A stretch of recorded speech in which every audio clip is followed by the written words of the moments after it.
սրա շուրջ տարբեր են քննարկումները եւ զայրույթ կա նաեւ այս առումով հետեւյալն է հետաքրքիր Պարգևաչյանները դարձել են աշխատավարձի մեխանիկական հավելում, այլ ոչ թե բացառիկ աշխատանքի գնահատական։ Կոնկրետ կնշեք, որ նվաճումների համար են նախարարները, նախարարությունների աշխատակազմերը, падգամավորները ստանում 13-րդ, 14-րդ աշխատավարձ եւ պարգևավճարներ։ Կարող եք նշել 3 կոնկրետ չափելի ցուցանիշ վերջին 6 ամսվա կտրվածքով, որոնք արդարացնում են պարգևավճարների ֆոնդի նման չափերը։ Եվ ինչպիսին է եղել նախարարության եւ նախարարի կոնկրետ դիրքորոշումը այս վերջին պարգևատրումների վերաբերյալ, որովհետեւ դուք պարբերաբար խոսում եք աշխատանքի արդյունավետության չափելիության մասին, արդյունավետության բարձրացման մասին, խնայողությունների մասին, բյուջեի դեֆիցիտ եք կրճատում, բայց 3-3.5 միլիարդ հատկացվում է այդ ֆոնդին։ Պարոն նախարար, մյուս հարցը։ Մենք տեսնում ենք պետական պարտքի անվանական աճ, թեև հնայի նկատմամբ հարաբերակցությունը կառավարելի է համարվում, սակայն պարտքի սպասարկման ծախսերը բյուջեում ահռելի մեծ թիվ են կազմում, գերազանցելով սոցիալական կամ առողջապահական մի շարք կենսական ծրագրերի բյուջեները։ Ըստ էության մենք նոր պարտքը վերցնում ենք այլ պարտքը փակելու կամ ընթացիկ ծախսերը հոգալու համար, այլ ոչ թե զարգացման համար։ Վերջին 6 ամսում որ ենթակառուցվածքային խոշոր ծրագրերն են ավարտվել, որը կստեղծի ավելացված արժեք եւ կօգնի ապագայում փակել այդ պարտքերը։ Եթե չկա նման ծրագիր, ապա մենք ուղղակի ծախսում ենք ապագա սերունդների փողերը, որոնց արդյունավետությունը խնդրահարույց է։ Եվ վերջին հարցը. Եթե այսօր ձեզ բախտ վիճակվեր ապրել Հայաստանի նվազագույն սպառողական զամբիոյի արժեքով 81600 դրամով, առանց ձեր պարգևավճարների եւ ծառայական մեքենայի, ինչպես դա կփոխեր ձեր ստորագրված հաջորդ բյուջետային փաստաթուղթը։ Շնորհակալություն։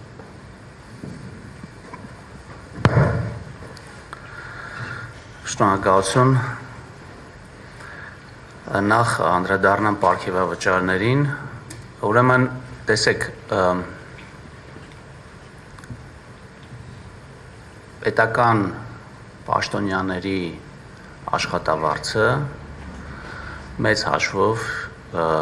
վերջի 5-6 տարիներին չի փոխվել։ Եվ քննարկում եղել է 1-2 տարի առաջ այն մասին, որ այստեղ ինչ-որ բան է պետք անել, որովհետև ակնհայտ է, որ կան խնդիրներ կապված նրա հետ, որ որակյալ մասնագետներ եւ որակյալ կամ մեծ հաջողություն ունեցած մարդիկ, ովքեր մասնավոր հատվածում ստանում են բավականին բարձր աշխատավարձեր, իրենց ներգրավելը պետական համակարգ տարբեր պատճառներով այդքան էլ հեշտ չի եւ այդ պատճառներից մեկը նաեւ այն աշխատավարձերի մակարդակն է, որը գոյություն ունի։ Բնականաբար կարելի է նաեւ ասել, որ քաղաքական կամ հանրային գործունեությամբ զբաղվող մարդիկ էլ ավելի խոցելի են, քան համեմատենք եթե մասնավորի հետ, եւ այստեղ գուցե նաեւ պետք է մի փոքր ավելին վճարել այդ աշխատանքը անելու համար։ Այս քննարկումների ժամանակ իմ դիրքորոշումը եղել է նա, որ ուղղակի բարձրացնել նախարարների, փոխնախարարների կամ ղեկավար անձնակազմի աշխատավարձը երևի այդքան ճիշտ չի եւ պետք է ներդնել մի համակարգ, որտեղ առնվազն կկարողանանք որոշակի թիրախներ դնել եւ այդ թիրախների գնահատման արդյունքով տրամադրել այդ աշխատավարձի բարձրացումը լինի ոչ բոլորի համար նույն ձևով, այսինքն նրանց համար, ովքեր կունենան ավելի լավ կատարողական, նրանց համար կլինի մի փոքր ավելին, մյուսների համար մի փոքր պակաս։ Եվ սա նաև հնարավոր կլինի հանրությանը բացատրել, օրինակ հիմա ձեզ պատասխանելով այս հարցին։ Եվ այս համակարգը պիլոտային կարգով մենք ներդրեցինք անցած տարվա սկզբից, այսինքն անցած տարվա սկզբից սահմանվեցին թիրախային նպատակներ տարբեր գերատեսչությունների համար եւ հետո տարվա կեսում դրա վերաբերյալ եղավ գնահատման process, թե ինչքանով են դրանք կատարվել, այսինքն ինչ թիրախներ են սկզբից դրվել եւ հետո ինչքանով են դրանք կատարվել։ Բնականաբար ամեն գերատեսչության համար դրանք տարբեր էին եւ գնահատումը տեղի ունեցավ եւ գնահատման հիման վրա տեղի ունեցավ այս պիլոտային, ես չի ասի որ սա պարգևավճար է, որովհետեւ դա ըստ էության այդ աշխատավարձի բարձրացումն է ուղղակի մի փոքր այլ եղանակով։ Այստեղ մի կարևոր հարց կա, որովհետեւ դուք խոսեցիք նրա մասին, որ զայրույթ է առաջանում սրանից, ես մի փոքր ուզում եմ սրա վրա ուշադրություն դարձնեմ, թե ինչից կարող է, օրինակ, կարող եք դուք զայրանաք, որովհետև տեսեք, այս քայլը անելը բավականին մի քիչ կարելի ասել խիզախ քայլ է, այս քայլը անելը, ինչի, որովհետև եթե նախկինում այսպիսի թեմա գոյություն չուներ ընդհանրապես, որովհետև ավելի հեշտ էր օրինակ կանխիկ ինչ-որ մեկը գար, ինչ-որ մարդկանց փողը բաժաներ եւ դրանով ընդհանրապես այս թեման չլիներ, ոչ մեկ էլ պարգևավճար չստանար եւ դա շահարկման թեմա չդառնար։ Հիմա մենք գնացել ենք այն ճանապարհով, որ պետքա ամեն ինչ թափանցիկ լինի, հասկանալի լինի, կարող է սկզբից կատարյալ չլինի, որովհետեւ գնահատման համակարգ դնելը հատկապես պետական համակարգում, հատկապես նախարարների համար մի փոքր այսպես դժվար է եւ դրա համար դրան անվանել ենք պիլոտային ծրագիր եւ փորձել ենք առնվազն այս գնահատումը այս հավելյալ աշխատավարձը, այսպես կարելի ասել, տրամադրել այդ եղանակով։ Ես կարծում եմ, որ մեր հանրությունը պետք է